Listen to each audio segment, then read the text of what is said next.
Tahun lalu, di 22 Agustus, pasca putusan MK RUU Pilkada, bisa kok dikerjain dalam satu malam saja? Jadi kalau soal speed pekerjaan, mereka bisa kok luar biasa jikalau ada niatnya. Balik Pak, biar benar nih, biar media tahu. Kita sedang berkoordinasi baik di internal dan berbagai instansi agar berbagai tuntutan ini bisa kita penuhi. Dan Presiden juga tentu sedapat mungkin telah mendengarkan itu, kemudian memenuhi apa yang diminta. Tentunya tidak serentak ya, semua dipenuhi. Kalau semua permintaan dipenuhi kan juga repot. DPR RI akan memangkas tunjangan dan fasilitas anggota DPR setelah evaluasi meliputi biaya langganan, A. daya listrik, dan B. jasa telepon, kemudian biaya komunikasi intensif, dan biaya tunjangan transportasi. Pimpinan DPR menindaklanjuti penonaktifan beberapa anggota DPR RI yang telah dilakukan oleh partai politik melalui Mahkamah Partai Politik masing-masing dengan meminta Mahkamah Kehormatan DPR RI untuk berkoordinasi dengan Mahkamah Partai Politik masing-masing yang telah memulai pemeriksaan terhadap anggota DPR RI dimaksud. 6. DPR RI akan memperkuat transparansi dan partisipasi publik yang bermakna dalam proses legislasi dan kebijakan lainnya.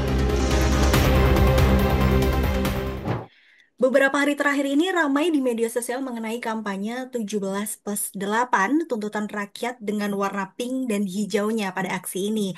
Nah, mari kita bahas mengenai tuntutan rakyat ini dan apa makna di balik tuntutan ini bersama salah satu inisiator kampanye 17+8 tuntutan rakyat, Mas Oki Sutanto.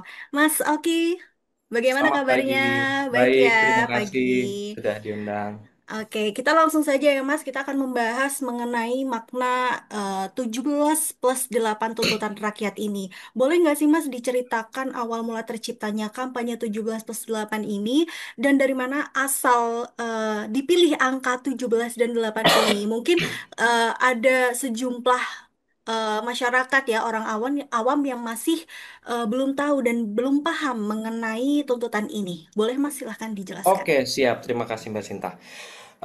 Jadi kan kita mengikuti ya perkembangan situasi sosial dan politik di tanah air. Banyak teman-teman yang punya kepedulian yang sama. Kita terus mengikuti dari gelombang unjuk rasa dan demonstrasi selama beberapa minggu terakhir ini. Lalu juga beberapa keresahan-keresahan dan amarah publik yang juga mulai bermunculan dari sejak tanggal 15 Agustus, ada video-video lalu beberapa pernyataan-pernyataan dari sejumlah pejabat kita yang dinilai insensitif, sampai aksi demonstrasi di tanggal 25, lalu di tanggal 28 Agustus lalu,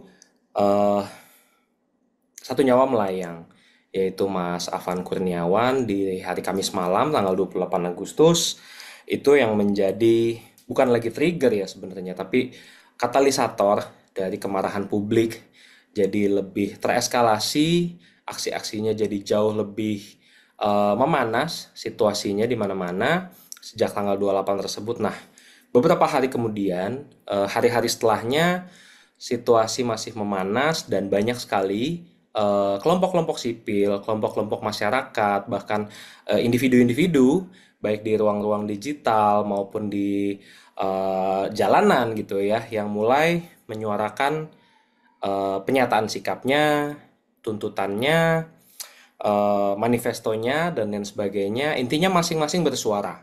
Nah, kami di kolektif 17+8 ini merasa bahwa ada potensi jika semuanya bersuara masing-masing, itu ada kemungkinan akan menjadi noise tuntutan-tuntutan tersebut ya. Meskipun semua tuntutannya sangat substantif dan sangat baik, ada dari forum guru besar, ada dari buruh, ada dari teman-teman penerima beasiswa LPDP, ada dari Universitas ABCD, semua menyatakan, dari NGO, organisasi sipil. Tapi ketika semuanya bergerak sendiri-sendiri, bersuara masing-masing, takutnya menjadi noise dan masyarakat akhirnya kebingungan.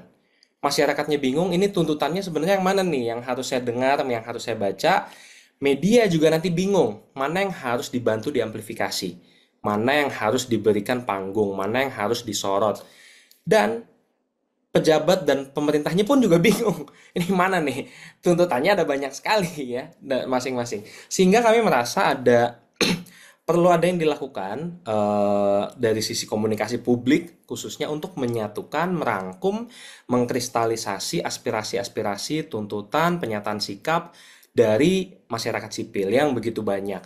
Sehingga beberapa dari kami berinisiasi untuk yaudah yuk coba kita berembuk, coba kita pelajari masing-masing tuntutan yang sudah keluar dari buruh, dari organisasi sipil dan lain sebagainya. Kita coba rangkum apa sih sebenarnya titik-titik persinggungannya yang sehingga bisa mencakup mungkin nyari semua, nggak bisa semua. Pastinya nggak bisa semua, ada banyak sekali. Coba kira-kira mana nih yang paling banyak disuarakan sehingga muncullah 17 tuntutan yang mendesak sehingga diberikan deadline seminggu. Hari ini 5 September harusnya itu deadline yang 17 tuntutan itu plus 8. Kenapa ada 17 plus 8? 17 ini yang menurut kami yang sangat realistis, yang sangat mungkin dan sangat relevan dengan situasi yang semakin memanas seminggu yang lalu, yang bisa sekali untuk dilakukan dalam waktu singkat. Ya, udah di breakdown tuh apa yang bisa dilakukan oleh pemerintah, presiden, DPR, Parpol, Polri, TNI, juga sejumlah isu-isu yang kami anggap mendesak gitu ya, dianggap mendesak oleh masyarakat, itu sudah dipetakan sehingga 17 tuntutan dalam seminggu itu yang paling masuk akal dan visible untuk dilakukan. Nah, sedangkan kami juga tahu itu banyak yang hanya menangani gejala. Ya, banyak yang baru menangani gejalanya saja tapi belum sampai ke akar masalah. Sedangkan untuk menyelesaikan akar masalah, pastinya dibutuhkan reformasi yang lebih sistematis, reformasi yang lebih besar, reformasi yang lebih membutuhkan waktu. Ya, dalam 8 tuntutan itu, 17 plus 8, yang 8 itu menurut kami bisa dilakukan dalam setahun. Butuh waktu, nggak mungkin dalam 1-2 minggu, misalnya RUU perampasan aset, ya, di dalam isu korupsi gitu ya. Kita membaginya, kalau yang 8 itu ada menyasar ke 4 instansi dan juga menyasar ke 4 isu. Ya, kalau yang tuntutan 8 itu. Instansinya ada DPR, reformasi Parpol, polisi dan juga TNI. Sedangkan untuk yang isu ada isu hak asasi manusia, isu perpajakan, ekonomi dan ketenagakerjaan, juga isu korupsi. Ya, salah satu. Jadi RUU perampasan aset itu tidak berdiri sendiri. Jadi kita juga meminta penguatan kelembagaan dari sisi KPK dan juga UU Tipikornya yang harus disesuaikan dengan kondisi saat ini sehingga lebih bisa membantu untuk penanganan korupsi. Jadi kurang lebih itu ada tuntutan 17 yang kami rasa bisa dilakukan dalam waktu singkat seminggu, sedangkan yang 8 plus 8-nya itu harusnya dalam waktu setahun selama ada political will dari masing-masing stakeholders itu bisa dilakukan. Kurang lebih seperti itu, Kak Sinta.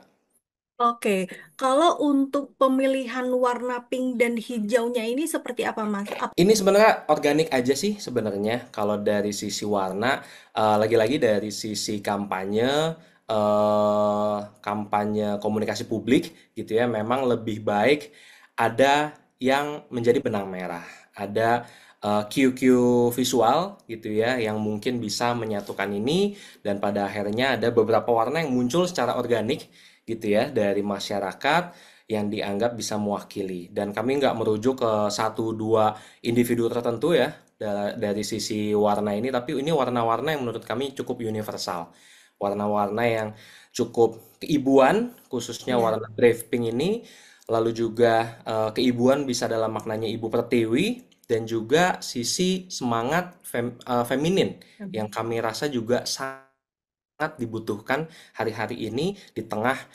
represi, di tengah pernyataan-pernyataan yang terlalu militaristik dan juga patriarkis, sehingga kami rasa butuh sedikit sentuhan perempuan dan juga ibu pertiwi. Oke, Mas. Terkait pertemuan kemarin Mas Andovi, Jerome dan kawan-kawan sudah bertemu ya dengan anggota DPR Rike Menyerahkan Diapitaloka. surat formal ke Menyerahkan betul, ke menyerahkan surat DPR. formal. Jadi kan Nah, selama betul. ini tuntutan ini banyak sekali beredar secara masif di media Iya. sosial. Ya, per kemarin siang kami coba update dari teman-teman dari platform masing-masing itu sudah mencapai 250 juta views. Reach-nya ya 250 juta kali dilihat, dan engagement-nya itu sudah jutaan kali. Jadi sudah jutaan kali juga dibagikan. Tapi kami juga nggak berhenti di ruang digital saja sebenarnya. Kami juga mengirimkan melewat semua network yang kami miliki, rekan-rekan baik dari organisasi sipil maupun teman-teman yang ada di dalam sebenarnya. Ada teman-teman reformis juga yang memang menginginkan reformasi. Ya, mungkin ada dari teman-teman yang bekerja di kementerian, ada dari teman-teman yang di BUMN dan lain sebagainya. Kami push ke semuanya. Tolong ini disampaikan ke orang-orang di dalam. Tolong disampaikan ke petinggi-petinggi, termasuk ke teman-teman yang di parpol. Dan alhamdulillah per kemarin itu sudah ada 5 partai politik yang memberikan sikap dan pernyataan resmi terhadap tuntutan 17+8 ini. Ada dari Partai Perindo, ada dari PKB, ada dari PBB, ada dari PKS, dan terakhir semalam Mas AHY dari Demokrat juga sudah memberikan respons, gitu ya. Selain itu dari Nasdem juga sudah menanggapi langsung terkait dengan sejumlah anggotanya yang dinonaktifkan dan kemungkinan akan dipecat. Lalu Golkar juga sudah ada, PAN juga sudah ada. Nah, dari kelembagaan sebenarnya DPR sudah menerima mahasiswa, dan mahasiswa juga sempat menyuarakan juga itu 2 hari lalu, di hari Selasa ya, di gedung DPR langsung diterima oleh sejumlah pimpinan DPR, sudah menyuarakan termasuk salah satunya tuntutan 17+8, dan sudah diberikan respon resmi juga di media sosialnya DPR RI secara resmi sudah diterima gitu ya. Tapi kami tetap ingin secara korespondensi formal ini tetap ada. Makanya kemarin teman-teman ada yang pergi ke DPR dan diterima oleh Bang Andre Rosiade, juga Bu Rieke Diah Pitaloka ya. Secara resmi suratnya sudah diterima, tuntutan-tuntutannya apa saja, sehingga ini menunjukkan kami sudah melemparkan bolanya ini ke anggota DPR. Semalam sebenarnya Pak Wiranto juga dari perwakilan pemerintah yang sudah sempat memberikan respon juga, sudah didengar, sudah dijalankan, tapi kalau semuanya dijalankan sepertinya repot. Gitu ya. Ada pernyataan yang kurang lebihnya seperti itu. Jadi memang kita masih menunggu, kita belum tahu nih apakah Pak Wiranto itu sebagai perwakilan resmi pemerintah untuk menanggapi ini, atau nanti akan ada dari pemerintah lain atau dari DPR yang juga akan menanggapinya. Intinya kalau dari kami, kami akan terus mengawal komitmen yang baik yang sudah dinyatakan maupun yang belum gitu ya, dan kami akan terus mengikuti ya ke depannya. Jika memang masih ada tuntutan-tuntutan yang belum, itu akan terus kami push ke depannya, dan ini akan kami jaga terus. Khususnya memang ada beberapa tuntutan yang sampai hari ini sebenarnya ada websitenya 178tuntutanrakyat.id. Di situ kita tulis lagi tuntutannya apa aja dan gimana nih update-nya. Sudah ada respon atau belum? Sudah ada perbaikan atau belum? Itu bisa dilihat. Ada 14 dari 17+8 itu, ada 14 yang sudah mulai.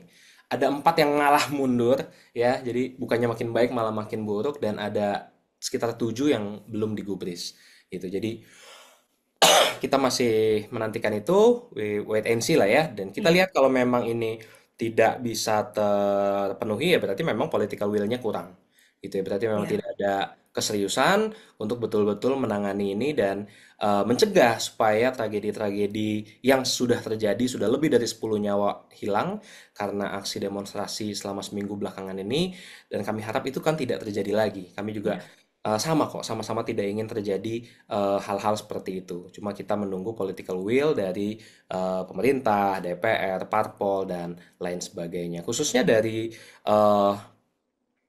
sisi tuntutan hentikan kekerasan dan juga bebaskan para demonstran dan juga aktivis yang menyuarakan pendapat turun ke jalan dengan damai tanpa rusuh gitu ya. Semalam di salah satu dialog penasehat Kapolri pun membedakan, ada yang demonstran, ada yang perusuh, ada penyusup ya. Jadi ya harus benar-benar clear dong, mana yang ini demonstran, mana yang perusuh. Kalau memang perusuh silakan penyusup dan perusuh gitu ya, jelas ada jaringannya, ada bukti-buktinya, itu mau diproses silakan, karena itu juga memang akan membantu perjuangan sipil juga, teman-teman sipil, karena seringkali memang ada penyusup dalam aksi-aksi seperti itu. Kemarin sudah sempat beredar juga beberapa video gitu ya yang diyakini wah ini bukan bagian dari gerakan nih sebenarnya, memang dia provokator, memang dia perusuh, itu silakan. Tapi ada lebih dari 3.000 peserta aksi yang pada akhirnya ditangkap. Ya, bahkan ada direktur Lokataru juga, Ya. Mas Del Pedro, yang sampai saat ini masih sudah ditersangkakan. Bahkan Ya. kantornya sudah digeledah, rumahnya pun sudah digeledah ya. Ya, kami tidak melihat ada keseriusan dalam hal intimidasi-intimidasi terhadap pernyataan pendapat seperti ini. Baik, Mas Oki tadi sempat menyebutkan ada 7 tuntutan ya, Mas, yang semakin buruk ya. Ada Maaf empat kalau yang salah. kami Ada anggap empat, ya. ada empat ya yang semakin buruk. Boleh nggak Mas dijelaskan tuntutan apa itu? Yang barusan ya, yang bebaskan seluruh demonstran yang ditahan dan pastikan tidak ada kriminalisasi demonstran. Ya. Itu kan salah satu dari 17 tuntutan yang deadline-nya dalam seminggu ini. Itu kami melihat malah semakin hari semakin banyak. Malah semakin Ya. banyak demonstran yang ditangkap, khususnya beberapa aktivis, bukan cuma Mas Del Pedro ya. Ada aktivis dari Gejayan Memanggil, ada aktivis di Bali yang juga ditangkap, ada teman-teman mahasiswa juga yang ditangkap. Jadi itu kami belum melihat ada keseriusan di poin itu. Lalu juga hentikan keterlibatan TNI dalam pengamanan sipil, kembalikan TNI ke barak, itu juga kami melihat bahkan per kemarin itu di jalanan masih sangat masif, masih sangat mudah untuk ditemukan adanya prajurit-prajurit TNI di sana, dan di beberapa kejadian juga itu ditemukan memang ada keterlibatan TNI di situ dalam pengamanan sipil. Itu juga menurut kami belum ada perbaikan di situ. Lo tangkap, adili, dan proses hukum secara transparan kepada para anggota dan komandan yang memerintahkan serta melakukan tindak kekerasan. Nah, ini kita tidak bisa mengecilkan ini menjadi kasus Mas Afan Kurniawan aja, ya, karena yang kita lihat dari sisi pemerintah nangkapnya, oh ya udah kasus ini kita beresin nih, ya sudah ada 7 yang kemarin ditangkap gitu ya, aparat, lalu sudah ada yang kemarin dipecat, ya berdasarkan berita ada salah satu yang sudah dipecat juga. Tapi kan bukan cuma itu kasus kekerasan. Ada puluhan bahkan ratusan korban kekerasan di sana, sudah ada 10 lebih nyawa yang melayang. Itu semua yang maksud kami, mana ini keseriusan untuk menangkap, adili, dan proses hukum secara transparannya, itu juga belum. Dan juga hentikan kekerasan. Hentikan kekerasannya juga itu masih ditemukan di beberapa kampus di Bandung ya. Beberapa hari lalu itu ada penembakan gas air mata sampai ke lingkungan kampus dan lain sebagainya, itu pemukulan, bahkan sampai ada peserta aksi beberapa yang meninggal juga. Nah, itu yang maksud kami itu belum betul-betul diseriusi, ya. Oke, Mas. Kembali ke 8 tuntutan yang tadi kan kita sudah membahas 17 tuntutan yang Ya, deadline-nya hari ini. Kemudian ini ada 8 tuntutan lainnya yang deadline-nya itu 31 Agustus 2026 yang artinya itu akan berlangsung selama 1 tahun ke depan ya, untuk tuntutan ini. Nah, 1 tahun ini kan bukan waktu yang sebentar ya, Mas, dan rentan untuk dilupakan begitu. ya, betul. Nah, bagaimana komitmen Mas Oki ini dan teman-teman mengawal agar tuntutan ini tidak dilupakan oleh pemerintah, DPR maupun rakyat Indonesia? Iya, betul. 1 tahun itu bukan waktu yang singkat, tapi juga bukan waktu yang terlalu lama sih sebenarnya. Ya, bukan waktu yang terlalu lama juga sebenarnya. Kami merasa bahwa 8 tuntutan yang kami berikan deadline setahun ini sangat visible sebenarnya untuk dilakukan selama lagi-lagi ada political will, selama memang ada kemauan, ada keseriusan dari para stakeholders yang terkait. Gitu. Yang pertama kan bersihkan dan reformasi DPR. Kami merasa ada sesuatu yang perlu diperbaiki gitu ya, dari sisi DPR, baik dari sisi rekrutmen syarat untuk menjadi anggota DPR-nya, KPI untuk evaluasi kinerjanya, perlakuan istimewa, tunjangan-tunjangan, hingga pajak yang ditanggung oleh APBN gitu ya. Ini menurut kami ada sesuatu yang perlu diperbaiki, ada yang perlu untuk direformasi. Lalu juga reformasi partai politik, reformasi perpajakan, isu korupsi, keseriusan pemberantasan korupsi, reformasi di polisi, TNI kembali ke barak, perkuat Komnas HAM, sampai tinjau ulang kebijakan sektor ekonomi dan ketenaga kerjaan. Jadi kami pasti akan terus berkoordinasi, ya kami tidak bergerak sendiri, kami terus berkoordinasi dan berkonsolidasi juga dengan teman-teman dari organisasi sipil, gitu ya, teman-teman dari organisasi sipil, teman-teman dari think tank, teman-teman dari NGO, teman-teman aktivis, gitu ya. Kita berkonsolidasi dan kita pasti akan bagi-bagi tugas, gitu ya. Kita akan bagi-bagi tugas. Oke, isu mana nih? Misalnya isu reformasi DPR, oh mungkin nanti ada NGO yang memang khusus di bidang itu, ya kita akan bersama-sama gerak bareng di sana. Misalnya isu HAM, pasti kan juga ada organisasi sipil yang memang bergerak di bidang itu. Atau di isu ekonomi, ada sejumlah think tank, ada sejumlah ekonom yang juga akan mengawal di situ. Jadi kami akan terus berkonsolidasi, akan terus mengawal ini dari berbagai sisi, gitu ya, dari berbagai sisi. Dan harapannya juga dengan adanya website ini kita bisa terus kembali melihat nih mana aja tuntutannya dan mana aja progresnya, sehingga kita bisa kawal bareng-bareng dan nanti kita lihat setahun ke depan. Dan kita kan update ini berkala ya, jadi nggak cuma nunggu 31 Agustus 2026, tapi kita akan lihat berkala periodik secara bulanan atau 3 bulanan, kita lihat ada progres masing-masing nggak gitu. Dan nanti akan bahkan audiensi dengan DPR dan lain sebagainya juga akan terus kita lakukan ke depannya. Oke, Mas. Terakhir ini mungkin Mas Oki punya harapan atau pesan untuk pemerintah, DPR atau teman-teman aktivis yang menyuarakan mengenai tuntutan rakyat ini, boleh Mas? Silahkan. Oke, sebenarnya kalau dari sisi semangat dan harapan besarnya, meskipun 17+8 kan kesannya, wah ada banyak sekali gitu ya, 17+8. Tapi sebenarnya semangat dan esensinya itu cuma tiga.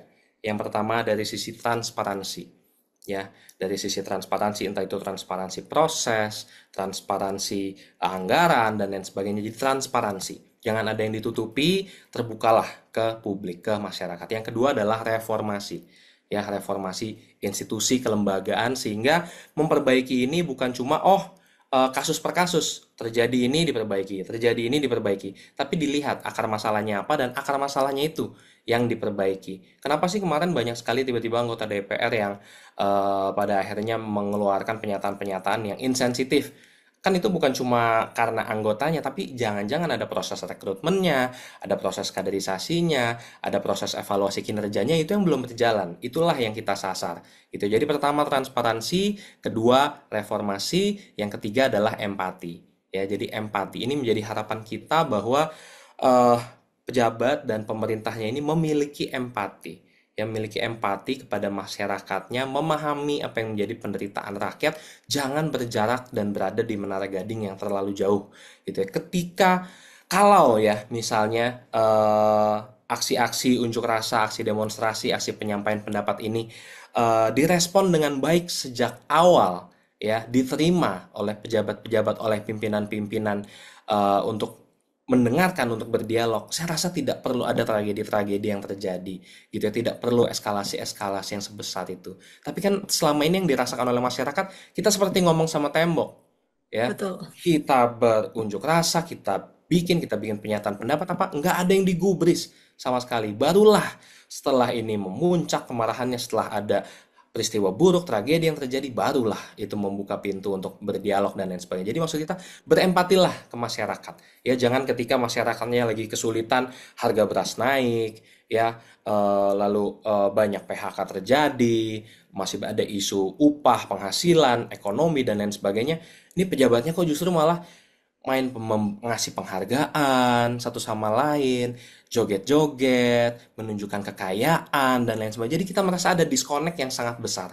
Jadi perlu ada empati besar dari pejabat, dari pemerintah kepada rakyat, kepada masyarakatnya, sehingga tidak perlu terjadi lagi hal-hal seperti ini. Itu tadi tiga semangat yang semoga harapan-harapan dan semangat ini bisa didengar dan bisa betul-betul dilakukan. Transparansi, reformasi, dan empati. Jadi kita kawal bersama selama hingga 1 tahun ke depan. Semoga betul-betul ada perbaikan dan perubahan untuk Indonesia yang lebih baik.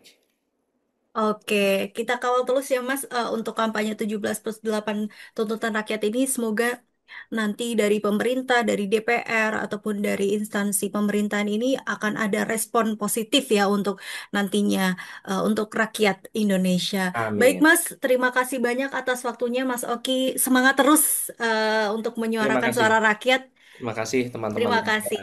Ya.